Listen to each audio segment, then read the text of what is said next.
ဒီလိုစီးပွားရေးဘက်ကလူတွေရဲ့အသုံးဆောင်ဘက်ကတိုးတက်လာပေမဲ့လို့စိတ်ရဲ့ဖြစ်စည်းမှုတွေကများများလာတယ်ဒါလောက်လွယ်ကူပြီးတော့တိုးတက်နေတဲ့ခေတ်ကြီးထဲမှာစိတ်ချမ်းသာမှုတွေပိုတိုးလာသလားလို့ဆိုရင်စိတ်ချမ်းသာမှုကပိုမတိုးစိတ်ရဲ့ဖြစ်စည်းမှုဓာတ်တွေကပိုတိုးလာတယ်အဲ့ဒါဘာကြောင့်လဲလို့ဆိုတာအလေးနဲ့ထားပြီးတော့လေ့လာပြီးတော့ကြည့်တဲ့တယ်ဘုရားမြတ်စွာကနိလန်းနေပေးထားတယ်လူတွေရဲ့လောဘဘယ်တော့မှပြည့်တယ်လို့မရှိဘူးပြည့်တယ်မရှိသည့်အတွက်ကြောင့်မပြည့်နိုင်တာကြီးကိုဖြည့်နေမယ်ဆိုလို့ရှိရင်မဆုံးနိုင်တဲ့ခရီးလမ်းကြီးကိုရှောက်နေတာဖြစ်လို့လူတွေရဲ့စိတ်ဓာတ်ဟာလူမြဲလုံးနေမှာပဲအတ္တိတောလောကောတဲ့ဘုရားမြတ်စွာလောကသားတွေကဘယ်တော့မှတင်းတိမ်သွားတာမရှိဘူးတဲ့ဘလောက်ပဲဖြည့်ဆည်းပေးမတင်းတိမ်ဘူးကောင်းတဲ့ကောင်းအောင်တိုးတက်တဲ့တိုးတက်အောင်ဒီလိုပဲစူးစမ်းနေမှာပဲဘလောက်ပဲစူးစမ်းထိုကဲ့သို့စူးစမ်းလာသည်နဲ့အမျှလူအသုံးဆောင်တွေဘက်ကတိုးတက်လာသည်နဲ့အမျှလူတွေရဲ့စိတ်ထဲမှာလည်းပဲစိတ်ဖြစ်စည်းမှုဆိုတဲ့ဒဏ်ရာဒဏ်ချက်တွေကလည်းပဲတိုးတက်တိုးလာတယ်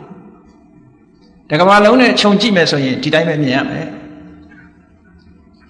ကံကောင်းထောက်မှလို့ဘုရားမြတ်စွာဟောကြားတဲ့တရားဓမ္မတွေကိုနာယူခွင့်ရကြတယ်တရားကိုနှလုံးသွင်းခွင့်ရကြတယ်လက်တွေ့ကျင့်သုံးခွင့်ရကြတဲ့ပုဂ္ဂိုလ်တွေမှာထိုစိတ်ဖြစ်စည်းမှုဓာတ်တွေကိုအတော်အသင့်လျှော့ချနိုင်ကြတော်အသင့်လျှော့ချနိုင်ကြလျှော့ချထားတဲ့ဟာလည်းပဲအမှန်တမ်းမှန်ကန်တဲ့နည်းနဲ့လျှော့ချဒီကနေ့ခေတ်မှာစီးပွားရေးဘက်ကတိုးတက်တယ်လို့ဆိုတဲ့နိုင်ငံအချို့မှာဘာတွေလဲတိုးတက်နေတယ်လဲလို့ဆိုလို့ရှိရင် stress လို့ခေါ်တဲ့စိတ်ဖြစ်စည်းမှုတွေတိုးတက်နေတယ်။ဒါကြောင့်မို့ stress ဆိုတဲ့စိတ်ဖြစ်စည်းမှုတွေတိုးတက်လာသည့်အတွက်ကြောင့်ထွက်ပေါက်ရှာတဲ့အနေနဲ့နိလန်းတွေအသုံးချကြတယ်။ဘုရားမြတ်စွာဟောကြားတဲ့နိလန်းကိုမတွေးရှိသဖြင့်နိလန်းဖြစ်လို့ဖြစ်냐တက်တာလို့တက်တာ냐ဆိုပြီးတော့လောကပညာရှင်တွေကstress ကိုရှော့ချဖို့ရဤမျိုးမျိုးနဲ့ကြိုးပမ်းလာကြတယ် psychotherapy တို့နော် psychiatrist တို့ psychotherapist တို့စိတ်ဖြစ်စည်းမှုတွေကိုဤမျိုးမျိုးနဲ့ဖြေဖျောက်ဖို့ကြိုးစားလာကြတယ်မြန်မာနိုင်ငံမှာတဲ့အနောက်နိုင်ငံတွေဥရောပနိုင်ငံတွေမှာ psychotherapist ဆိုတဲ့အလုပ်နဲ့စိတ်ဖြစ်စည်းမှုကိုရှော့ချဖို့ကြိုးပမ်းတာပိုများလာမြန်မာနိုင်ငံမှာကတော့ဘုရားမြတ်စွာဟောကြားတော်မူခဲ့တဲ့တရားတော်တွေကိုဖြန့်ဖြူးပြီးတော့နေကြလို့ထို့ကမ္မထာရိပ်တာတွေသွားပြီးတော့စိတ်ငြိမ်းချမ်းမှုကိုယူကြတယ်ဘုရားမြတ်စွာပေးထားတဲ့မှန်ကန်တဲ့အတွေးလေးတွေကစိတ်ဖြစ်စည်းမှုကိုကြောကြသွားစေတယ်ကြည့်လေဗမာလူမျိုးတွေဟာစိတ်ဖြစ်စည်းမှုကိုဘယ်လိုလျှော့ချကြတယ်လဲလူတိုင်းလောက်နီးစဉ်းစားကြတယ်သဗ္ဗေသင်္ခါရအနိစ္စသင်္ခါရတရားဆိုတာမြဲတာမှမဟုတ်ပဲလူဆန္ဒဆိုတာဘယ်ပြည့်နိုင်ပါမလဲဟောဒီအတွေးလေးတွေကဘုရားမြတ်စွာသင်ထားလို့မိမိတို့ရဲ့ရင်ထဲနှလုံးထဲမှာပကန်းခေတ်ကစပြီးတော့မြန်မာနိုင်ငံကိုရောက်ရှိပြီးတော့ထွန်းကားခဲ့တယ်မြန်မာလူမျိုးတွေရဲ့သွေးသားထဲမှာစိတ်ဝင်လာတဲ့ဘုရားရဲ့အဆုံးအမတွေပဲအဲ့ဒီဘုရားရဲ့အဆုံးအမတွေကိုမိဘဆွေမျိုးတွေရဲ့အစဉ်ဆက်ကနေပြီးတော့ဇာဘူးနာဝရှိလာကြတယ်သင်္ခါရဆိုတာမမြဲဘူးဘယ်အရာပဲဖြစ်ဖြစ်ကိုယ်ဆန္ဒတိုင်းမဖြစ်ဘူးဒါတွေကအနတ္တသဘောတရားတွေပဲဆိုတဲ့အတွေးလေးတွေနဲ့စိတ်ဖြစ်စည်းမှုတွေကိုရှော့ချတဲ့နည်းလေးတွေရနေကြအဲ့ဒီလိုစိတ်ဖြစ်စည်းမှုတွေကိုရှော့ချရနေသည့်အတွက်ကြောင့်အထိုက်လျောက်စိတ်ရဲ့ထွက်ပေါက်တွေဆိုတာမြန်မာလူမျိုးတွေကတွေးရှိနေကြတယ်ပေါ့ဒါအမှန်တန်ကောင်းတဲ့အခွင့်ကောင်းကြီးတစ်ခုလို့လူတိုင်းကအသိမှတ်ပြုတယ်မှပြုမှာတချို့နိုင်ငံသားတွေကမြန်မာပြည်လာတယ်လာရင်ကနေအကဲခတ်နိုင်ငံခြားမှာနေစဉ်တုန်းကသို့မဟုတ်ရဝေးကနေပြီးတော့သူတို့မြန်မာလူမျိုးတွေအကြောင်းကိုတစ်မျိုးမြင်ထားမြန်မာလူမျိုးတွေရဲ့အကြောင်းကိုအဝေးသတင်းအရာတစ်မျိုးမြင်ကြဒီရောက်လာတဲ့အခါမြန်မာလူမျိုးတွေဟာပြုံးရွှင်ရွှင်နဲ့ပျော်ရွှင်မျက်နှာချီချီလင်းလင်းနဲ့နေကြထိုင်ကြပေါ့ပါပါနေကြထိုင်ကြသွားကြလာကြစားကြတာမြင်တော့သူတို့စိတ်ထဲမှာမဝေခွဲနိုင်ဘူးဒါကြောင့်မြန်မာလူမျိုးတွေရဲ့မျက်နှာတွေဟာ ရှင်လန်းနေရတယ်လေဒါကြောင့်မြန်မာလူမျိုးတွေရဲ့စိတ်ဓာတ်တွေဟာကြည်လင်အေးမြနေရတယ်လေဆိုတာအကြောင်းရင်းကိုမသိလို့ရှိရင်သူတို့ဖြေရှင်းနိုင်မှာမဟုတ်ဘူးတကယ်ကတော့ဘုရားမြတ်စွာရဲ့တရားဓမ္မအရေးအောင်မြန်မာလူတွေမျိုးတွေဟာစိတ်ရဲ့ထွက်ပေါက်တွေကိုအထိုက်အလျောက်ရရှိနေကြလို့ပဲလို့ဆိုတာသေသေးချာချာစဉ်းစားကြည့်သိနိုင်ပါတယ်ဒါတချို့နိုင်ငံတွေမှာဆိုလို့ရှိရင်တက္ကသိုလ်ပညာရပ်တစ်ခုအနေနဲ့ပြုလုပ်ပြီးတော့တောင်းပါပဲစိတ်ရဖြစ်စည်းမှုတန်တွေကိုရှော့ချမှုဆိုတာပညာရပ်တစ်ခုအနေနဲ့သင်နေကြအဲ့ဒါကိုဘယ်လိုခေါ်တော့အင်္ဂလိပ်လိုတို့က MBSR လို့ခေါ်တယ်တက္ကသိုလ်မှာ psychology နဲ့ပတ်သက်ပြီးတော့သင်ကြားတဲ့အချိန်မှာအခုက modern education မှာဒါပါတက္ကသိုလ်ပညာရပ်တစ်ခုအနေနဲ့ပို့ချတယ်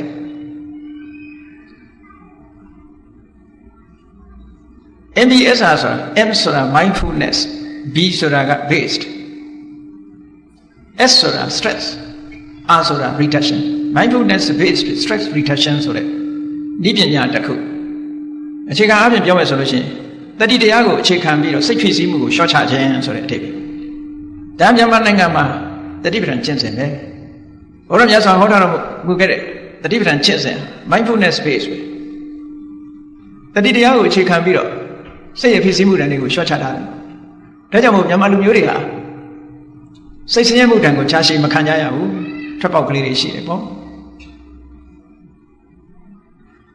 အေးမင်္ဂန်နဲ့ထွက်ပေါက်ကလေးတွေမြတ်စွာဘုရားဟောထားတာရှိတယ်ဆိုင်ရာထွက်ပေါက်ကလေးတွေရရှိတယ်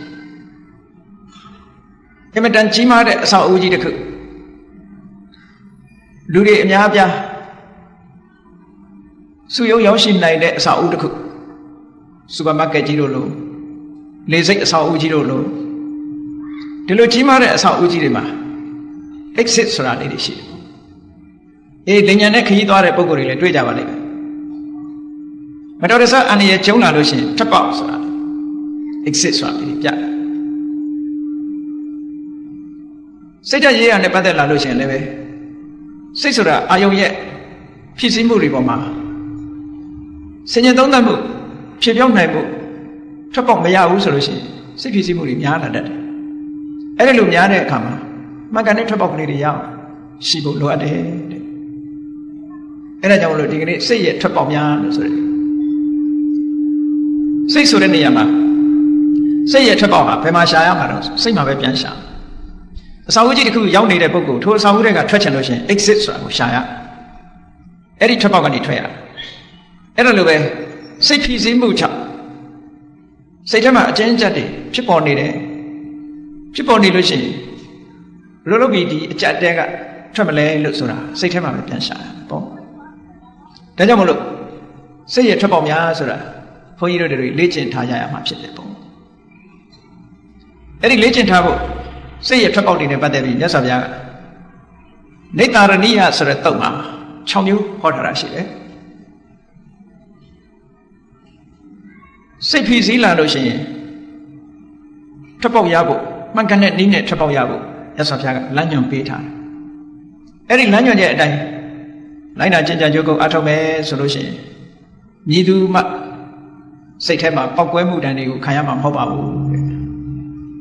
ဖြစ်လာလို့ရှိရင်လည်းထွက်ပေါက်ရသွားမှာပါအေးမြတ်စွာဘုရားရဲ့တရားဓမ္မတွေကိုမနာရလို့ဒီနည်းစနစ်တွေကိုမသိတဲ့ပုဂ္ဂိုလ်တွေဘုရားတရားတော်တွေကိုမျက်ကွယ်ပြုနေလို့ဒီနည်းစနစ်ကိုမသိတဲ့ပုဂ္ဂိုလ်တွေဟာစိတ်ရထွက်ပေါက်ဆိုပြီးတော့မိမိတို့တွေးမိရာရာကြံစည်မိရာရာထွက်ပေါက်မျိုးမျိုးပြုလုပ်ကြတယ်ဆိုပါစို့လောကလူတွေမှာလူငယ်လူရဲ့အတိုင်းရဲ့မိုက်ဝိုင်းနေတယ်ရံခါစိတ်ညစ်စရာဆိုတာတွေ့လာ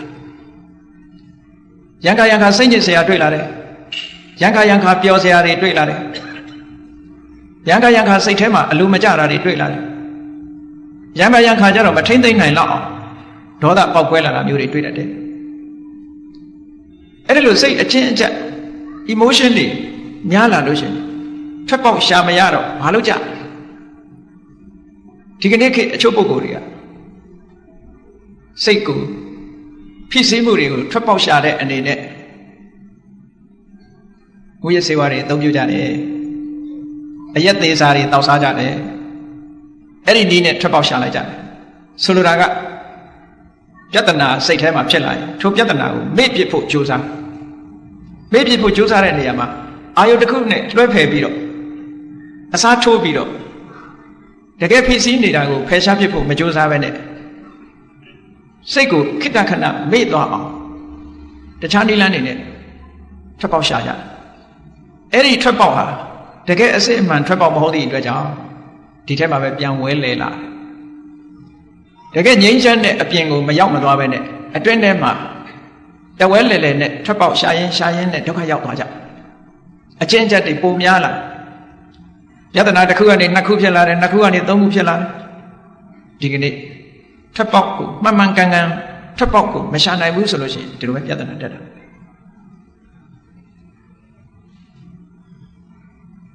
တချို့ကပြောကြတယ်မဟုတ်လားလူတယောက်ကွမ်းစားတတ်တဲ့အလေးချင်းလုံးလို့ကွမ်းဆွဲသွားတယ်ကွမ်းဆွဲသွားတာနဲ့ဘာနဲ့ဖြတ်ရမလဲလို့စဉ်းစားတာထွက်ပေါက်ရှာတာပဲဒါကွမ်းကမဖြတ်နိုင်ဘူးမဖြတ်နိုင်တဲ့အတွက်ကြောင့်ဘာနဲ့အစားထိုးလို့ဆိုဆေးလိပ်နဲ့အစားထိုးကွမ်းစားတာပြတ်ချင်လို့ဆေးလိပ်နဲ့အစားထိုးတဲ့အခါကျတော့ကွမ်းလည်းဖြတ်လို့မရဘူးနောက်ထပ်ဆေးလိပ်ဆွဲတာတစ်ခုထပ်ပေါ်လာတယ်ဟောကွမ်းရောဆေးလိပ်ရောနှစ်ခုစလုံးဆွဲသွားအဲ့လိုမျိုးလိုပဲစိတ်ရဲ့ထွက်ပေါက်ကိုအရက်သေးစာတို့မူရစေဝါတို့ဒါတွေနဲ့အစားထိုးပြီးတော့ထွက်ပေါက်ရှာမယ်ဆိုလို့ရှိရင်ပြဿနာတွေကပို့ပြီးတော့ပဲတက်လာမယ်တဲ့ဒါကြောင့်မလို့အဲ့ဒီဖြေနီးကားတွေဟာမှန်ကန်တဲ့ဖြေနီးကားမဟုတ်ဘူးအဲ့ဒီထွက်ပေါက်ဟာမှန်ကန်တဲ့ထွက်ပေါက်မဟုတ်ဘူးတဲ့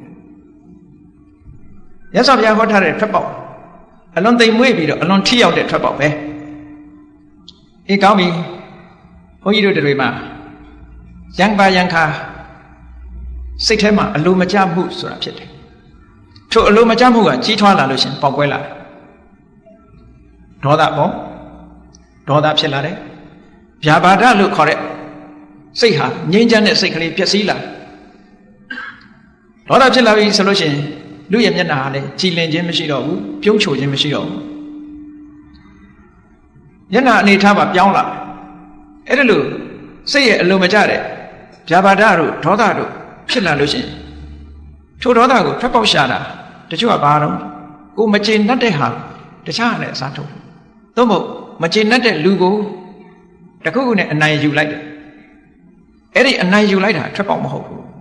သို့တော့လူတွေကအဲ့ဒါထွက်ပေါက်ထင်ပြီးတော့အဲ့ဒီကနေထွက်ကြတယ်ပြဿနာထပ်တက်လာတယ်ပေါ့မြတ်စွာဘုရားကအေးစိတ်ထဲမှာအလိုမကျတဲ့ဗျာပါဒရဲ့ထွက်ပေါက်စိတ်ကဘာလဲဆိုရင်မေတ္တာပါတဲ့မေတ္တာပွားရမယ်မေတ္တာပွားခြင်းဖြင့်ဗျာပါဒရဲ့ထွက်ပေါက်ကိုရရှိနိုင်တယ်ဒါမှန်ကန်တဲ့နည်းစနစ်ပဲလောကကြီးမှာမြတ်စွာဘုရားကဟောထားတယ်ရန်ကိုရန်လင်းမတုံနှင်းနဲ့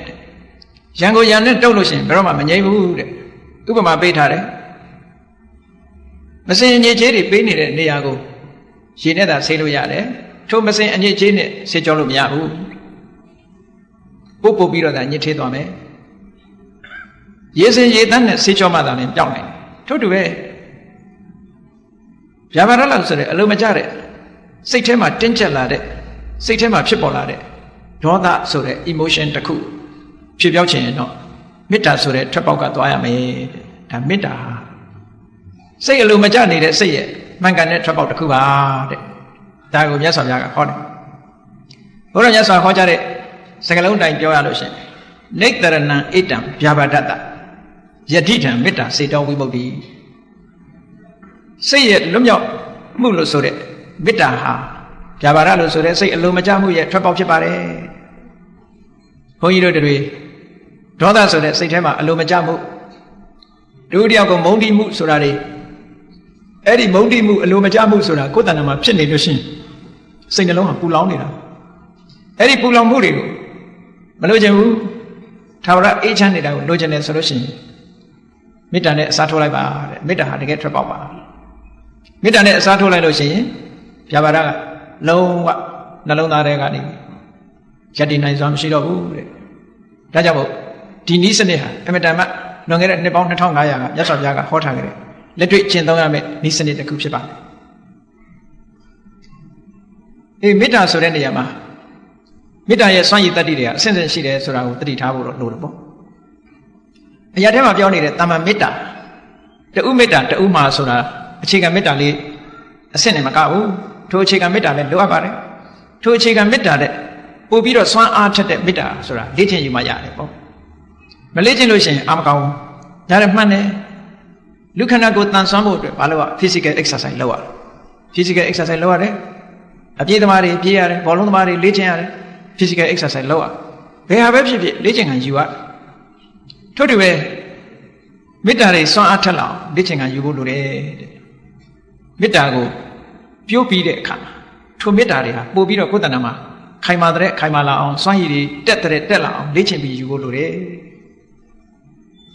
ဒီနေရာမှာမေတ္တာနဲ့ပတ်သက်ပြီးတော့လေ့ကျင့်နည်းအကျဉ်းလေးကိုပြောရမယ်ဆိုလို့ရှိရင်ပထမ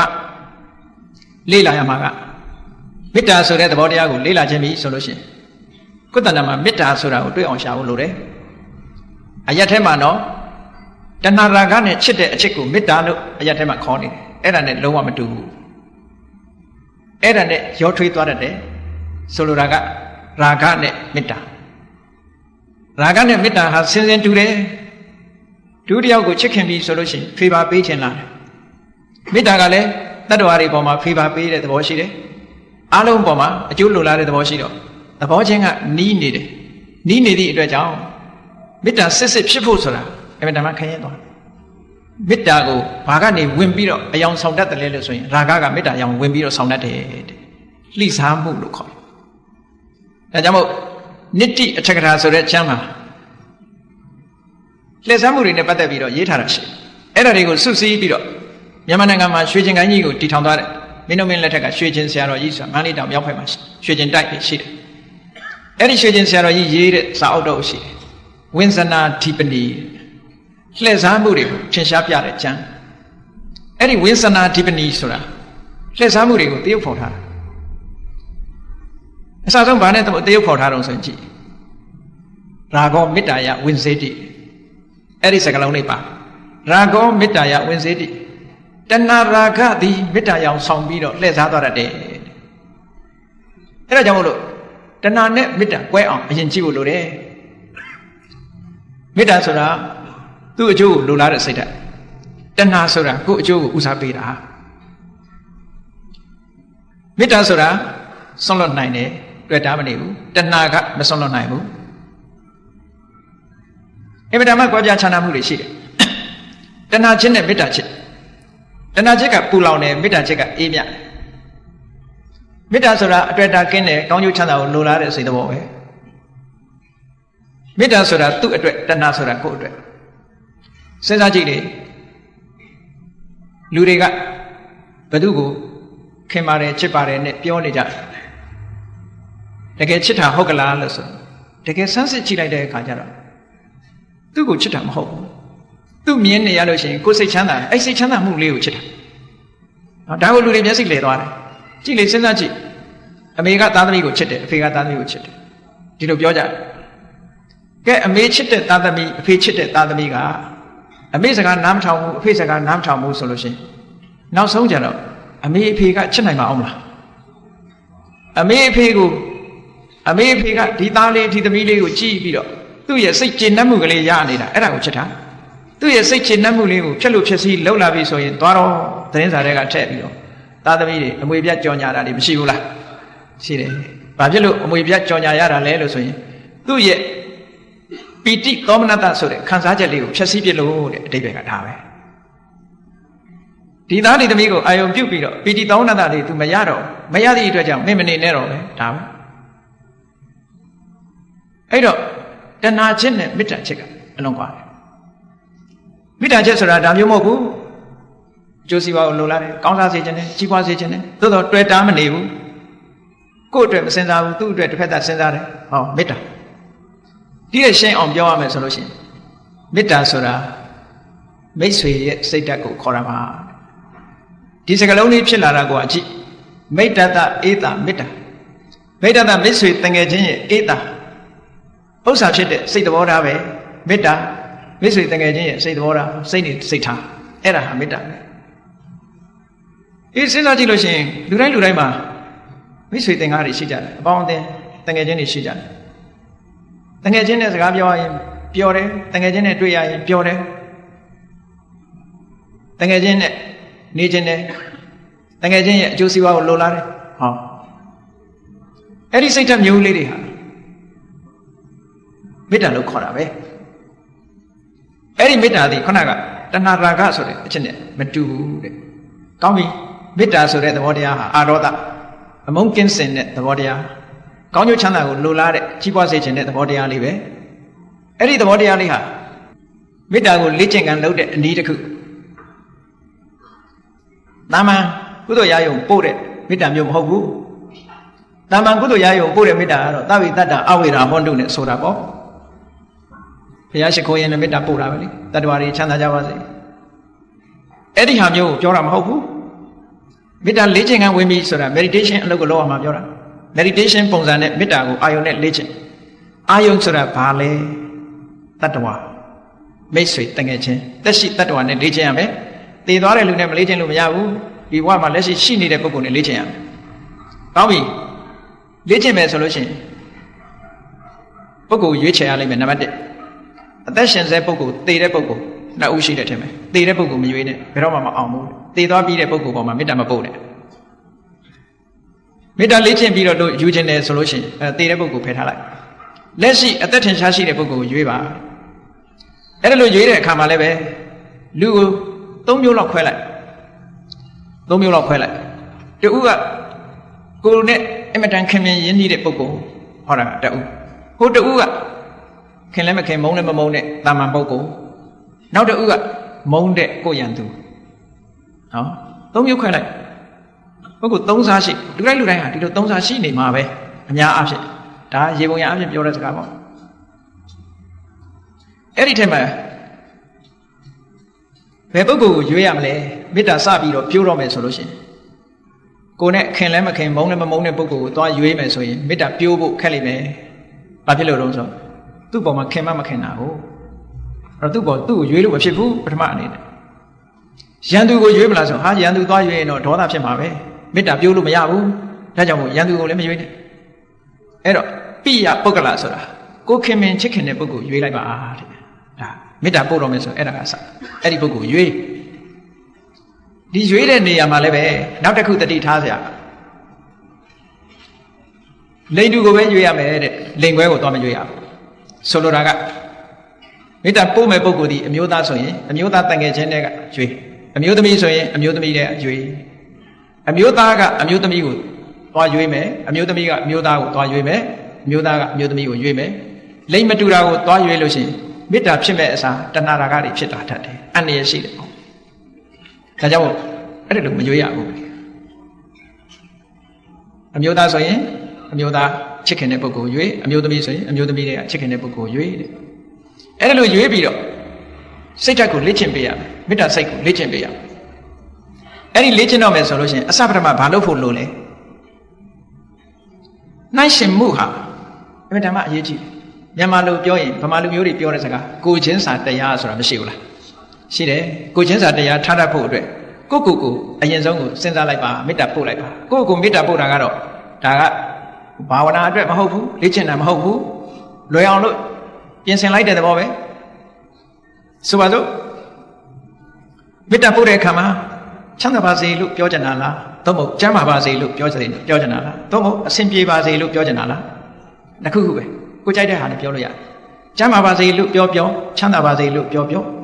အရာခတ်သိမ်းကအဆင်ပြေပါစေလို့ပြောအောင်မြင်ကြီးပွားပါစေလို့ပြောဘာနဲ့ပြောပေါ့အဲ့ဒီအတွေးလေးကိုထိုပုဂ္ဂိုလ်ပေါ်မှာပြောရမယ်ဆိုပါစို့ဘုန်းကြီးတို့တွေယောက်ျားဆိုရင်ယောက်ျားကလေးတန်ငယ်ချင်းမိန်းကလေးဆိုမိန်းကလေးတန်ငယ်ချင်းပေါ့ကိုကိတ္တရာ friend တွေအများတယ် girlfriend boyfriend ကိုယ့်အကိုယောက်ျားလေးဆိုယောက်ျားလေးတန်ငယ်ချင်းကိုရွေးမိန်းကလေးဆိုမိန်းကလေးတန်ငယ်ချင်းရွေးပြီးတဲ့အခါကိုတယောက်တည်းနေတဲ့အချိန်လေးမှာထိုပုဂ္ဂိုလ်ရဲ့မျက်နှာစိတ်ထဲမှာပေါ်လာအောင်ပုံဖော်လိုက်ပုံဖော်လို့မရဘူးဆိုရင်ဓာတ်ပုံလေးတစ်ခုတောင်ကိုရှိမှချပေါ့ဓာတ်ပုံနဲ့ကြည့်ပြီးတော့ပုံဖော်ပေါ့အေးစိတ်ထဲမှာပုံဖော်လို့ရရင်စိတ်ပုံဖော်လိုက်သူ့ရဲ့ပြုံးရွှင်နေတဲ့မျက်နှာကြည်နူးနေတဲ့မျက်နှာလေးကိုကြည့်ပြီးတော့အေးအစင်ထာဝရပြုံးနိုင်ပါစေချမ်းသာပါစေကျမ်းမာပါစေရှင်လန်းပါစေကိုလိုချင်တဲ့စကားလုံးလေးတစ်ခုနဲ့အသုံးချပြီးတော့ အဲ့ဒီစိတ်ကလေးထပ်တလဲလဲဖြစ်နေအောင် repetition လုပ်တာခေါ်ထပ်ပြီးတော့ဖြစ်တခါတည်းမဟုတ်ခုခေတ်တချင်းဆိုတဲ့အခါ repeat တွေပေါ်တယ်မဟုတ်လားထပ်ကြော့နေတာလေအဲ့တော့မေတ္တာကြော့နေရဘယ်နဲ့ပြန်ကြော့ရမလို့ဆိုရင်တဏှာကြီးလုံးရင်တဏှာကြီးလုံးကြော့နေရမှာပဲအဲ့ဒါလို့ဓာများသွေးတဲ့အခါမှာကြောက်နေတယ်လို့ပုတ်နေတယ်လို့ပဲဒီချမ်းသာပါစေဆိုတဲ့စိတ်ကလေးနဲ့ခုနကပိယပုဂ္ဂိုလ်နဲ့ပုတ်ပေးနေရအဲ့ဒါလေ့ကျင့်နေတာလို့ခေါ်တယ်အဲ့ဒါလို့ပုတ်ပေးနေလိုက်တဲ့အခါမှာဘယ်လိုအနေထားထီအောင်ရောက်လာတယ်လဲလို့ဆိုရင်ဘယ်နေရာသွားဒီပုဂ္ဂိုလ်ရဲ့မျက်နှာပဲမြင်နေတယ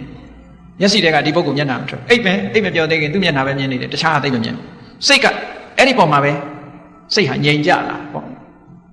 အဲ့ဒါလို့ငြိမ်ကြလာတဲ့အပေါ်မှာမေတ္တာစိတ်ကလေးနဲ့ထပ်ပြီးတော့ပုတ်ပင်းနေလို့ရှိရင်နောက်ဆုံးမှာတမာရီတွေစွမ်းအားတွေကောင်းလာလို့ရှိရင်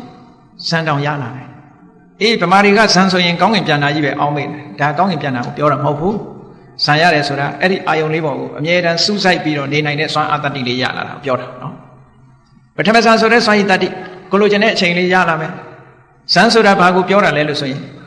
ခုနကတငယ်ချင်းရဲ့မျက်နှာပေါ်မှာစိတ်ကလေးအမြဲရောက်နေအောင်ပို့ပေးနေတဲ့ widget လို့ခေါ်တဲ့သဘောတရား initial application နဲ့အဲ့ဒီပေါ်မှာထိုမျက်နှာကလေးပေါ်မှာရင်ဝဲနေတဲ့စိတ်ဟာခွာလို့မရတော့တဲ့အနေအထားမျိုးဖြစ်နေတဲ့ sustain application ဆိုတဲ့ဝိစာရ widget တဲ့ဝိစာရခုခေတ်တော့ဗာလဲ fertilizer ကိုလည်းဝိစာရလို့ခေါ်တာရှိသေးတယ်အဲ့ဒါနဲ့တော့မရောနဲ့နော် widget တဲ့ဝိစာရတဲ့ widget ဆိုတာအာယုံပေါ်စိတ်ကလေးကိုပုတ်တင်ပေးနေတာဝိစာရဆိုတာအာယုံလေးနဲ့စိတ်နဲ့ကွာမတော့အောင်လှုပ်ဆောင်ပေးနေတဲ့သဘောအဲ့ဒီအာယုံလေးနဲ့စိတ်ကျေနပ်နေတာပီတိစိတ်ကျေနပ်တယ်လို့စိတ်ထဲမှာငြိမ်းချမ်းနေတာဒုက္ခအဲ့ဒီအာယုံလေးစိတ်ကခွာလို့မရတာကဧကဂတအဲ့ဒီ၅ခုဟာဟန်ချက်ငြိမ်ကြီးအလုံးလုံးနေပြီဆိုလို့ရှိရင်ပထမဇန်လို့ခေါ်တယ်ပထမဇန်ရတယ်ပေါ့တကယ်ချင်းရဲ့မျက်နှာလေးပေါ်မှာအလုံးလုံးနေချမ်းသာပါစေရှင်လန်းပါစေကျမ်းမာပါစေဆိုတဲ့စိတ်ဓာတ်ကလေးပွားပြီးတော့အလုံးလုံးနေအဲ့ဒီအလုံးလုံးနေလို့ရှိရင်ခုနကအင်္ဂါရက်တွေပြည့်စုံလိုက်ရင်ပထမဇန်ပဲဒီတဲ့စွမ်းအားမြင့်လိုက်တဲ့အခါကျတော့တွေးနေเสียမလိုဘူးဝိတက်ဆိုတာမလိုတော့ပဲနဲ့အာယုန်လေးကခွာလို့မရတာရဲ့ဂျင်းနဲ့နေတာရဲ့နော်စိတ်ထဲကချမ်းမြေ့နေတာရဲ့တည်ငြိမ်နေတာရဲ့ဒီသဘောလေး၄မျိုးလေးနဲ့ဖွဲ့စည်းလိုက်တာကြတော့ဒုတိယဇန်အဆင့်လို့ခေါ်တယ်နောက်တစ်ခါဒီတဲ့တမာတိစွမ်းအားတွေမြင့်လိုက်တဲ့အခါကျတော့အာယုန်မှာဒီအာယုန်လေးနဲ့စိတ်လေးနဲ့တွေ့ကပ်နေအောင်လုပ်ပေးเสียမလိုတော့ပဲနဲ့ထိုအာယုန်လေးပေါ်မှာဂျင်းနဲ့နေတာရဲ့နှစ်သက်နေတာရဲ့တည်ငြိမ်နေတာရဲ့ဒီအခြေအနေ၃ရက်ကလေးနဲ့ထိုအာယုံပေါ်မှာရပ်တည်နေလို့ရှိရင်တတိယဇန်လို့ခေါ်တယ်။အော်မေတ္တာပွားတဲ့ပုဂ္ဂိုလ်ဟာအဲ့လိုဇန်၃ဆင့်ထိအောင်ရနိုင်တယ်။အဲ့ဒီဇန်၃ဆင့်ရသွားမှစေတောဝိမု ക്തി လို့ခေါ်တာ။စိတ်လေးဟာဗျာပါဒကလွတ်သွားပြီတဲ့။ဒေါသတွေကလုံးဝလွတ်နေတဲ့စိတ်တဲ့အဲ့ဒီအချိန်။စေတောဝိမု ക്തി ဆိုတာပို့ပြီးတော့ဒီလုံးဝလွတ်မြောက်လာတဲ့အနေအထားတစ်ခုရောက်လာအောင်လေ့ကျင့်ယူထားတဲ့မေတ္တာကိုပြောတာ။တာမန်မေတ္တာကိုမေတ္တာလို့ပဲသုံးတယ်။စေတောဝိမု ക്തി ဆိုတဲ့စကားလုံးလေးထည့်သုံးလိုက်လို့ရှိရင်ထိုမေတ္တာဒ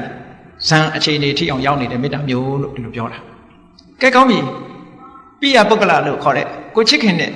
ယဉ်နေတဲ့မိတ်ဆွေနဲ့လေ့ကျင့်လိုက်လို့အောင်မြင်သွားတဲ့မေတ္တာလေးကိုဒီတိုင်းမထားနဲ့အောင်မေတ္တာကိုဖြန့်ကျက်ကြည့်အောင်ထိုမေတ္တာလေးကို transfer လုပ်အောင်ဘယ်သူ့ပေါ် transfer လုပ်မလဲဆိုချစ်လည်းမချစ်မုန်းလည်းမမုန်းနဲ့ကိုမသိတဲ့ပုဂ္ဂိုလ်ပေါ်မှာပြောင်းကြည့်လိုက်လို့ရှိရင်ဒီမေတ္တာသဘောတရားလေးဟာရော့ကျမသွားဘူးကိုချစ်ခင်တဲ့ပုဂ္ဂိုလ်ပေါ်မှာထားတဲ့စိတ်အခြေအနေဟာမုန်းလည်းမမုန်းချစ်လည်းမချစ်တဲ့ပုဂ္ဂိုလ်ပေါ်မှာသွားထားလိုက်လို့အခြေအနေပြောင်းလဲသွားတယ်ဆိုလို့ရှိရင်ပြန်လေ့ကျင့်ဒီမှာပြန်လေ့ကျင့်ပြောင်းလဲမသွားဘူးဆိုလို့ရှိရင်ဒါဒုတိယအဆင့်အနေနဲ့အဆင်ပြေသွားပြီကဲနောက်တစ်ခါပုဂ္ဂိုလ်2ယောက်ပြောင်းလိုက်ပြီနော်ပထမပိယပုဂ္ဂလဒုတိယမစ္ဆတအလယ်အလတ်ပုဂ္ဂိုလ်ပေါ်မှာပြောင်းကြည့်လို့အခြေအနေမပြောင်းဘူးဆိုရင်နောက်တစ်ယောက်ပေါ်မှာပြောင်းကြည့်အဲ့ဒီပုဂ္ဂိုလ်ကကိုယ်နဲ့မတည့်မုန်းတီးတဲ့ကိုယ့်ရဲ့ရန်သူလို့ဆိုတဲ့ပုဂ္ဂိုလ်ပေါ်မှာပြောင်းကြည့်လိုက်လို့ဒေါသလေးဖြစ်လာလို့ရှိရင်အေးမေတ္တာမကြန့်ခိုင်သေးဘူးပြန်ပြီးတော့လေ့ကျင့်အောင်ကိုမေတ္တာကိုပြန်လေ့ကျင့်ပြီးတဲ့ခါပြန်စမ်းသပ်ကြည့်လိုက်အာယုံပြောင်းပြီးတော့ကိုယ်နဲ့မတည့်တဲ့လူပေါ်မှာမေတ္တာထားကြည့်ထားလို့ရသွားပြီဆိုလို့ရှိရင်တော့ဒီမေတ္တာဟာတော်တော်ခိုင်မာသွားပြီလို့ပြောဒါစမ်းသပ်တဲ့နည်းနော်အဲ့လိုလုပ်ပြီးတော့တလောကလုံးမှာရှိတဲ့တတ္တဝါတွေပေါ်မှာမေတ္တာထားနိုင်အောင်ကြိုးစားနောက်ဆုံးမှာလူ၄ယောက်ကြည့်လိုက်နံပါတ်1ကကိုယ်တိုင်မိမိကိုယ်တိုင်နံပါတ်2ကကိုချစ်ခင်တဲ့ပုဂ္ဂိုလ်နံပါတ်3ကချစ်လည်းမချစ်မုန်းလည်းမမုန်းတဲ့တာမန်ပုဂ္ဂိုလ်နံပါတ်4ကယန္တုအဲ့ဒီပုဂ္ဂိုလ်၄ယောက်ထိုပုဂ္ဂိုလ်၄ယောက်ဒီအပိုင်းအခြားတွေလူဆိုတာကိုပိုချစ်တတ်တယ်နော်ကိုပိုချစ်တတ်တယ်အဲ့ဒီ၄ယောက်ကို ရန်သူလို့လည်းမမြင်တော့ကိုလို့လည်းမမြင်တော့ဘူးကိုမိတ်ဆွေလို့လည်းမမြင်တော့ဘူးဟုတ်လားကိုနဲ့မသိတဲ့ပုဂ္ဂိုလ်လို့လည်းမမြင်တော့ဘူးကိုရန်သူလို့လည်းမမြင်တော့ဘူးအားလုံးဒီ၄ယောက်စလုံးဟာတမျိုးတည်းတစ်ခုတည်းမြင်သွားပြီဆိုလို့ရှိရင်ဒီလူရဲ့မေတ္တာဟာအစွမ်းထက်ဆုံးအဆင့်ရောက်သွားပြီပေါ့အဲ့ဒါကိုဥပမာလေးတစ်ခုပေးထားတယ်နော်ဒီပုဂ္ဂိုလ်၄ယောက်ကိုဆိုပါစို့ရှင်းတော့ကလူကိုတတ်ပြီးတော့ရစ်ပူဇော်တဲ့အလေးထားရှိတယ်တောထဲမှာနေတဲ့ယဟန်တွေဒီလိုပဲရစ်ပူဇော်တာခံလိုက်ရတာမျိုးတွေရှိတယ်အဲ့ဒီမှာလာပြီးတော့တောင်းမယ်ရစ်ပူဇော်ဖို့အတွက်တယောက်လိုက်ခဲ့ပါဟောတယောက်လိုက်ခဲ့ပါဆိုလို့ရှိရင်အဲ့မှာနေနေတာကမိမိကိုယ်တိုင်ရဲ့ကိုယ်မိတ်ဆွေရဲ့တာမန်ပုဂ္ဂိုလ်တယောက်ရဲ့ကိုယ်နဲ့မတည့်တဲ့ပုဂ္ဂိုလ်တယောက်၄ယောက်ရှိတယ်အဲ့၄ယောက်ထဲကနေဘယ်သူပေးမလဲဘုန်းကြီးတို့စဉ်းစားကြည့်ကြတယောက်တော့လိုက်ရအောင်ဘယ်သူပေးမလဲကိုယ်စိတ်ထဲဘယ်သူပေးမလဲဟောသူတို့၃ယောက်တော့နေပါစေငါပဲအနစ်နာခံလိုက်ပါမယ်ဆိုရင်ကိုယ့်ကိုယ်ပေါ်မှာမေတ္တာပြတ်တဲ့ရောက်တယ်ဟောသူ့မေတ္တာမဟုတ်သေးဘူးမမျှတာဘူးလို့ပြောရအဲ့လိုမဟုတ်ဘဲနဲ့ငါနဲ့မတည့်တဲ့ကောင်လိုက်သွားဆိုလို့ရှိရင်ဟာရန်သူပေါ်မှာအမုန်းစိတ်မပြောင်းသေးတာပဲအဲ့ဒီ၄ယောက်စလုံးကိုတယောက်မှမပေးနိုင်ဘူးအားလုံးဟာတူတူပဲဖြစ်နေတယ်ဘယ်သူ့ကိုမှရွေးလို့မရတော့ဘူးဆိုလို့ရှိရင်အဲ့ဒီမေတ္တာဟာကန့်တတ်ချက်တွေကြော်ဖြတ်သွားတဲ့အမြဲတမ်းခိုင်မာတဲ့မေတ္တာတရားဖြစ်သွားပြီလို့ဒီလိုဆိုတာအေးအဲ့ဒါလိုလေ့ကျင့်ပြီးတဲ့အခါမှာဒီလောကလုံးမှာရှိတဲ့တ attva တွေပေါ်မှာမေတ္တာတရားကိုဖြန့်ကျက်ပြီးတော့နေမယ်ဆိုလို့ရှိရင်ဒေါသဆိုတာလုံးဝလာလို့မရတော့ဘူးတဲ့နောက်ဆုံးမှာတို့မေတ္တာကိုအခြေခံပြီးတဲ့အခါမှာဘာလို့อ่ะထိုမေတ္တာစိတ်ဓာတ်မှာပါတဲ့သဘာဝတရားတွေကိုရှုမှတ်ဆင်ခြင်ပွားများအထောက်လိုက်ထိုမေတ္တာနဲ့ရှင်ပြီးတော့ဖြစ်ပေါ်လာတဲ့စိတ်အခြေအနေတွေကနန္တရားထိုမေတ္တာရဲ့တရားနှလုံးသားကရုပ်တရားဟောရုပ်နဲ့နာနဲ့ဒီနှမျိုးရှိတယ်ဆိုတာကိုသဘောပေါက်လာလို့ရှိရင်ဒါဝိပဿနာလမ်းကြောင်းပဲစဝင်လာတာပဲသမထကနေဝိပဿနာပြောင်းတယ်လို့ခေါ်တယ်မေတ္တာစိတ်ဓာတ်ကိုရှုတာဟာနန္တရားကိုရှုတာထိုမေတ္တာစိတ်ဓာတ်ရဲ့တရားမှီရာနှလုံးသားရုပ်တရားတွေကိုရှုတာရုပ်ကိုရှုတာဟောရုပ်နဲ့နာနဲ့ကွဲသွားပြီဆိုရင်နာမရူပပြိစ္ဆေဒညာအဲ့ဒီယုံနာနှစ်ခုကွဲသွားပြီးတဲ့အခါဒီယုတ်ထင်တဲ့နေဟာဘာကြောင့်ဖြစ်တာတုံးလို့အကြောင်းတရားကိုလေ့လာသုံးသပ်နိုင်တဲ့အသိဉာဏ်တစ်မျိုးထပ်ဆင့်ရလာပြီဆိုရင်ပစ္စယပရိက္ခာဉာဏ်အဲ့ဒီဉာဏ်နှစ်မျိုးကိုအခြေခံပြီးတော့ဒီယုံနာဓမ္မသင်္ခါရတွေနဲ့အသိဉာဏ်လေးနဲ့ဆက်ပြီးတော့အလုပ်လုပ်သွားတဲ့အခါမှာ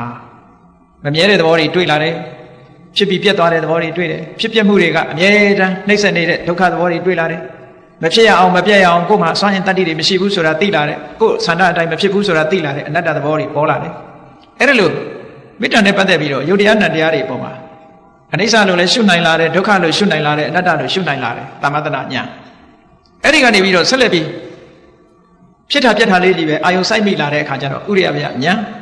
ထိုဥရိယဗျညာကနေပြီးတော့ရင့်တန်လာတဲ့အခါကျတော့ဖြစ်တာဆိုတာကိုတည်ပြီးတော့အာယုံမပြုတ်နိုင်တော့ဘူးပြက်နေတာတွေကဉာဏ်တော်အားကြီးသည့်အတွက်ကြောင့်အပြက်ပဲမြင်နေတာမျိုးကြတော့ဘင်္ဂညာလို့ခေါ်တယ်အဲ့ဒါလို့ပြက်တာတွေကြီးမြင်နေသည့်အတွက်ကြောင့်စိတ်ထဲမှာဘာပေါ်လာတဲ့ဉာဏ်ထဲမှာဘာပေါ်လာတာဟာပြက်နေတာဟာကြောက်เสียကြီးပါလားလို့ကြောက်เสียကြီးပါလားလို့တွေးလာတာအဲ့ဒါဘယညာလို့ခေါ်တယ်ကြောက်เสียလို့မြင်လာတဲ့အခါကျတော့အေးဖြစ်မှုတွေကနှိမ့်ဆက်လို့စိတ်ပြက်เสียညှင်းငွေเสียကြီးပါလာ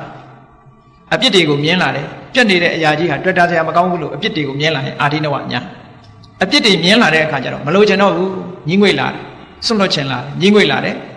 နေဗိဒညာညှင်းငွေလာတဲ့အခါကျတော့လွတ်ချင်လာတယ်ဒါတွေကိုလွတ်ချင်လာတယ်မလိုချင်တော့ဘူးမုတ်စိတုကမြတာညာအဲ့ဒီကနေပြီးတော့လွတ်ဖို့ရအတွက်လွတ်ရလွတ်ကြောင်းကိုပြန်လီပြီးတော့ဆင်ခြင်စဉ်းစားတာကြတော့ပဋိသင်္ခာညာပြန်လီစဉ်းစားခြင်းကနေပြီးတော့သင်္ခါရတရားတွေရဲ့သဘာဝအပေါ်မှာနေသားတကြဖြစ်သွားပြီးတော့စိတ်လှုပ်ရှားမှုတွေနည်းသွားပြီးတည်ငြိမ်မှုတွေအသိဉာဏ်တွေကလွှမ်းမိုးလာပြီဆိုရင်သင်္ခါရုပ္ပခဉာဏ်လို့ခေါ်တယ်အဲ့ဒီသင်္ခါရုပ္ပခဉာဏ်ရင့်တန်သွားပြီဆိုလို့ရှိရင်ဟောဒီဗျာပါဒဆိုတဲ့သဘာဝတရားကိုအစဉ်စဉ်ပယ်ရှားသွားနိုင်တဲ့သောတပတိမေသောတပတိဖို့သဂရဂါမိမေသဂရဂါမိဖို့အနာဂါမိမေဆိုတာလည်းပေါ်လိုက်ရောဒေါသဆိုတာဘယ်တော့မှပြန်မလာတဲ့လမ်းရောက်သွားပြီအမုန်းတရားဆိုတာနှလုံးသားထဲမှာလက်ကြံမရှိတော့အနာဂံဖြစ်သွားပြီဆိုရင်အမုန်းတရားလက်ကြံမရှိတော့ဘူးတဲ့မေတ္တာပွားလို့ရှိရင်အမုန်းတရားဟာပြန်ထလာနိုင်သေးတယ်အခုခေတ်ယောဂစစ်တယ်လို့စစ်ကြည့်လို့ရှိရင် positive ဖြစ်နေအောင်မယ်နော် positive ဖြစ်လိမ့်မယ်နှလုံးသားထဲမှာအမုန်းရှိသေးသလားလို့စစ်တယ်လို့စစ်ကြည့်ရင် positive တွေ့လိမ့်မယ်အနာဂါမိမေရသွားတာနဲ့တကြိုင်နဲ့ negative ဖြစ်သွားပြီလုံးဝမရှိတော့အဲ့ဒါကြတော့ဒေါသဆိုတဲ့စိတ်ရဲ့လှုပ်ရှားမှုစိတ်ရဲ့ပူပန်စေတတ်တဲ့သဘာဝတရားကနေပြီးတော့လုံးဝထွက်ပေါက်မေတ္တာတရားမေတ္တာတရားကိုအခြေခံတဲ့အနာဂါမိမညာအနာဂါမိဖို့ညာဟာဒေါသရဲ့လုံးဝထွက်ပေါက်ဖြစ်ပါလေဟောဒေါသဆိုတာလာခြင်းလို့မလာတော့ဘယ်တော့မှဒေါသဆိုတဲ့သဘာဝတရားဟာမိမိတဏ္ဍာမှာဖြစ်လာမှာမဟုတ်ဘူးအစဉ်ထာဝရငြိမ်းချမ်းတဲ့အနေတစ်ခုရရှိသွားနိုင်တယ်ဒါကြောင့်မို့ မြတ်စွာဘုရားကဟောတယ်ယတိတံမေတ္တာစေတောဝိမု ക്തി စိတ်ရဲ့လွတ်မြောက်မှုလို့ဆိုတဲ့ဒီမေတ္တာတရားဟာတဲ့ဗျာပါဒတစိတ်ထဲမှာအလိုမကျနေတဲ့ဒေါသရဲ့နေတရဏံထွက်ပေါက်ပါပဲဒီနည်းနဲ့သာလင်စစ်မှန်တဲ့ထွက်ပေါက်ကိုရနိုင်တယ်နောက်ဆုံးဒေါသဆိုတာဘယ်လိုမှစိတ်ဆိုးအောင်လုပ်လဲစိတ်ဟာဘယ်တော့မှဆိုးလာတာမရှိတော့ဘူးဘုန်းကြီးတို့တွေစဉ်းစားကြည့်ဗျာပါဒဆိုတဲ့ဒေါသလူတိုင်းဖြစ်ဖူးကြတယ်ဖြစ်တဲ့အချိန်မှာဘယ်လိုခံစားရတယ်လဲစိတ်တည်ငြိမ်နေမှုတွေလုံးဝပျက်စီးသွားတယ်နှလုံးခုန်မှုတွေပြင်းထန်လာတယ်မျက်နှာတွေหนีရဲလာတယ်သွေးခုန်မှုတွေပြောင်းလဲလာတယ်နှလုံးကနေလှုပ်ဆော်လာသည့်အတွက်ကြောင့်ဘာဖြစ်လဲနှုတ်ခမ်းကအတန်ကမဟုတ်တဲ့အတန်တွေမဟုတ်တဲ့စကားတွေပြောလာတယ်လက်ကလည်းပဲအန္တရာယ်ပြုမဲ့အမှုမျိုးတွေဖြစ်လာတယ်ဟောဒေါသရဲ့ဆွမ်းဆောင်မှုတွေပဲအဲ့ဒါလို့ဒေါသဆိုတဲ့အမုန်းတရားဟာနှလုံးသားထဲမှာလုံးဝမကြမ်းအောင်ဖြည့်ရှင်းပြစ်လိုက်နိုင်တာဒါထွက်ပေါက်အစ်စ်ပေါ့ဒါကိုဆိုလိုတယ်မြတ်စွာဘုရားရှင်ပြောများအေးထို့တူပဲနောက်ထပ်ထွက်ပေါက်တစ်ခုကဘာလဲနောက်ထပ်ထွက်ပေါက်တစ်ခုရှာရအောင်မယ်လူတွေမှာတစ်ခါတရံကြတော့ဒေါသတယ်မကဘူးဆိုပါစို့စိတ်ဆိုးတယ်ဆိုရိုးစိတ်ဆိုးကြတာပဲလေကိုယ်အလိုမကျရင်မိဘကသားသမီးကိုစိတ်ဆိုးတယ်နော်တကယ်ချင်းချင်းစိတ်ဆိုးကြတယ်အဲ့ဒီလိုစိတ်ဆိုးတယ်ဆိုတဲ့ထဲမှာတတ်ချင်ဖြတ်ချင်တာဆိုတာပါလားမပါဘူးနော်မိဘကသားသမီးကိုစိတ်ဆိုးတယ်ဆိုတဲ့နေရာမှာဒီကောင်တေအောင်လုပ်မယ်ဆိုရင်စိတ်ပါရလားမပါဘူးနော်အေးအဲ့ဒီစိတ်ဓာတ်မျိုးပါလာပြီဆိုလို့ရှိရင်သူ့ကိုဘာခေါ်လဲဆိုတော့ဝိဟေတာလို့ခေါ်တယ်ရက်ဆက်လာရက်ဆက်မှုညှဉ်းပန်းနှိပ်စက်မှုဆိုတဲ့သဘောတရားစိတ်ဓာတ်ထဲမှာဖြစ်ပေါ်လာတတ်တယ်ဘုန်းကြီးတို့တွေဒေါသကိုမထိန်တဲ့အခါမှာညှဉ်းပန်းနှိပ်စက်လိုမှုဆိုတဲ့ဝိဟေတာတရားစိတ်ဓာတ်ထဲမှာပေါ်လာပြီအဲ့ဒါလို့ပေါ်လာလို့ရှိရင်စိတ်ကိုထွက်ပေါက်ဟာဘာနဲ့လောက်ရမလဲလို့ဆိုရင်ကရုဏာတရားကိုပွားရမယ်တဲ့ကရုဏာဆိုတာကြည့်သူများကိုညှဉ်းဆဲလိုမှုရက်ဆက်လိုမှုဆိုတဲ့ cruelty ဆိုတာနဲ့ဆန့်ကျင်ပဲဖြစ်တယ်ဒါကြောင့်မို့ကရုဏာတရားကိုပွားပြီးဆိုလို့ရှိရင်လောကမှာအစင်မပြေတဲ့ပုဂ္ဂိုလ်တွေတနာစရာကောင်းတဲ့ပုဂ္ဂိုလ်တွေဆိုပါစို့ယောဂဖြစ်လို့ဒုက္ခဝေဒနာခံစားနေရတဲ့ပုဂ္ဂိုလ်စီးပွားရေးအစင်မပြေလို့စိတ်ညစ်နေတဲ့ပုဂ္ဂိုလ်စားစရာတောက်စရာမရှိလို့ဒုက္ခရောက်နေတဲ့ပုဂ္ဂိုလ်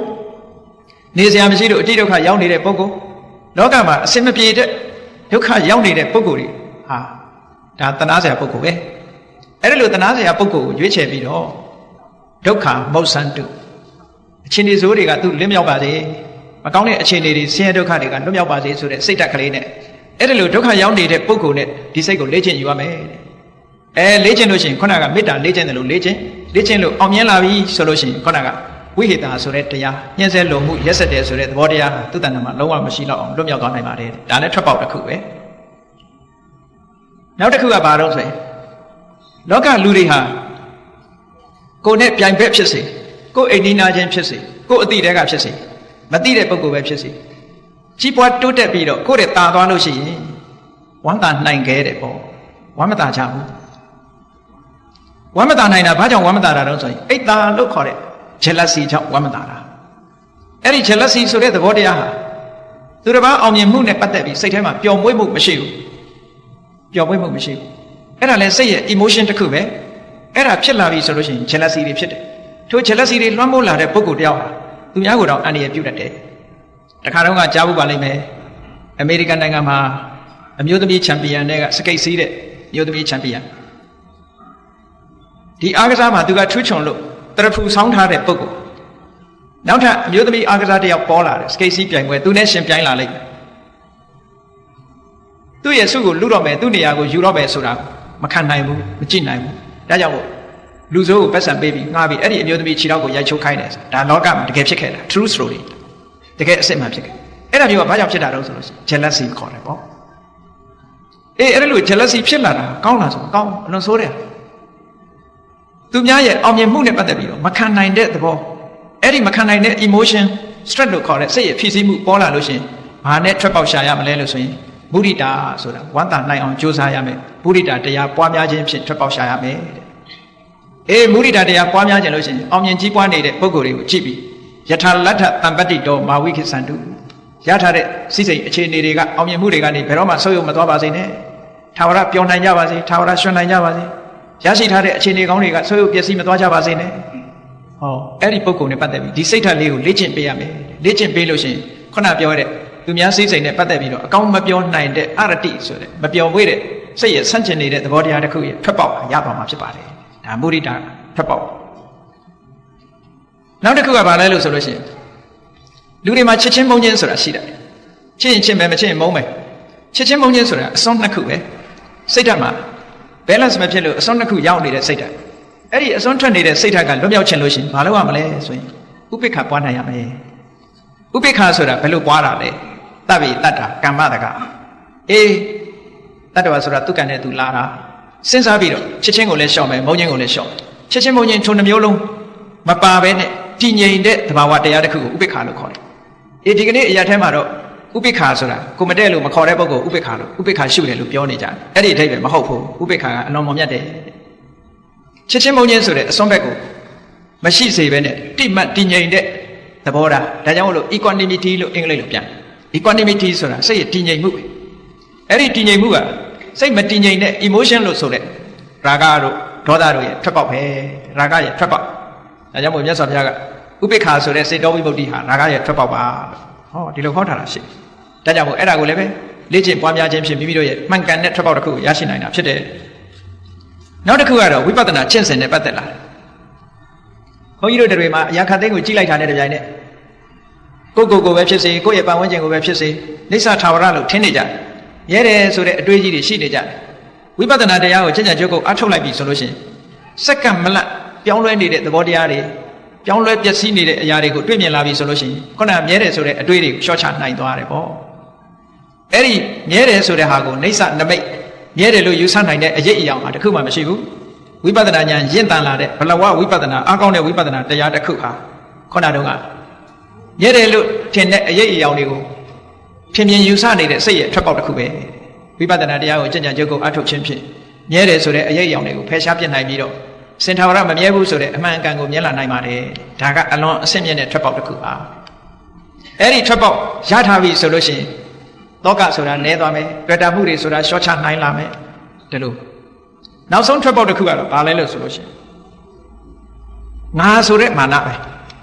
လောကမှာဒီမာနဆိုတာလေးကကျမ်းနေတာမာနဆိုတာကိုယ့်ရဲ့အည်အသွေးပေါ်မှာအခြေစိုက်ထားပြီးတော့ဖြစ်ပေါ်နေတဲ့သဘောတရားတစ်ခုပဲကိုယ့်ရဲ့အည်အချင်းကိုအခြေစိုက်ပြီးတော့ဖြစ်ပေါ်ထားတာဒါကိုစာပေကအတ္တမိမာနလို့ပြောတယ်မာနဆိုတာဟာသူများတဲ့တာတယ်လို့ပြောမှမာနမဟုတ်ဘူးကိုယ်စိတ်ထဲမှာကိုဟာကဆိုပါစို့လူတွေမှာဖြစ်တတ်တယ်လေဆိုပါစို့အဘိဓမ္မာတရားဟောလို့ရှင်ငါနားမလည်ပါဘူးကွာနားလိုက်နိုင်မှာမဟုတ်ပါဘူးတို့နဲ့မမှီပါဘူးလို့အဲ့ဒါလိုတွေးတာလဲမာနပဲနှိမ့်ချတဲ့မာနပဲဟေးဒါလေးကတော့ငါအတွက်လွယ်လွယ်လေးပဲလို့သွားတွေးလို့ရှင်လေဒါလည်းသူ့အရေးချင်းပေါ်တွေးတာဖြစ်တဲ့အတွက်ကြောင့်ဒါလည်းမာနပဲအဲ့ဒီလိုမာနမျိုးတွေဟာတရားတို့တရားမြတ်ရဖို့ရအတွက်ကြတော့အဟံတာတစ်ခုဖြစ်တယ်ပေါ့ဒါကြောင့်မို့အဲ့ဒီအဟံတာဆိုတဲ့ကိုယ့်ရဲ့အရေးချင်းပေါ်မှာအားကိုးပြီးတော့ဖြစ်ပေါ်နေတဲ့အထင်တွေကိုပျောက်သွားဖို့ရအတွက်ကတော့ခုနဝိပဿနာကျင့်စဉ်ကျင့်ပြီးနောက်ဆုံ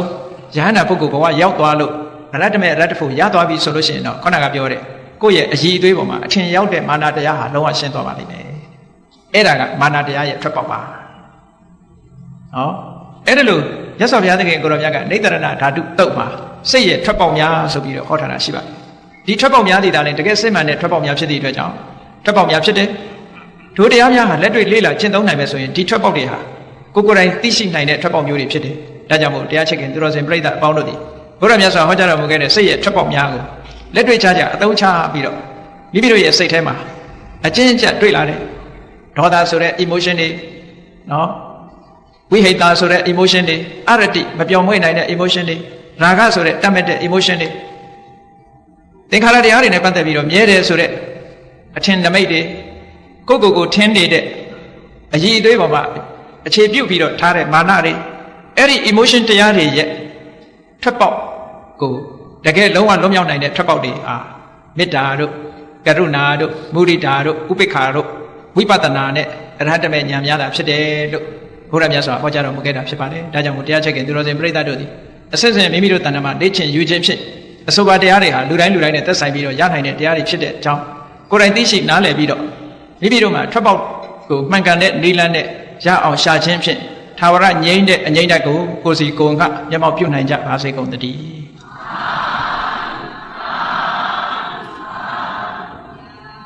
းကဲမေတ္တာပို့ရအောင်တတ္တဝါများစွာဘေးရန်ကွာချမ်းသာကြပါစေတတ္တဝါများစွာဘေးရန်ကွာချမ်းသာကြပါစေ မေတ္တာရေချမ်းသွန်ငါဖြံငြိမ်းချမ်းကြပါစေမေတ္တာရေချမ်းသွန်ငါဖြံငြိမ်းချမ်းကြပါစေသက်ရှိချမ်းပါစိတ်ချမ်းသာတို့ရဆန္ဒပြည့်ပါစေသက်ရှိချမ်းပါစိတ်ချမ်းသာတို့ရဆန္ဒပြည့်ပါစေဖုံလန္တာဒုက္ခပင်ကစားမေတ္တာပုံနေတုသင်္ကမမနောတရတိတပိတံဘဝယံတုဒုက္ခန္တကမေတ္တာပုံနေတုသင်္ကမစုပေါင်းပို့အပ်မေတ္တာတတ်ဟုရောင်ပြူပါဝင်းငွေလမင်းနှင့်ရောင်ချင်းရှက်ယုံပေါင်းဆောင်ရခြင်းကြောင့်တပိတံကျွမ်းမဲ့ဥဒ္ဒုံလုံးစုံများစွာတတ္တဝါတို့၏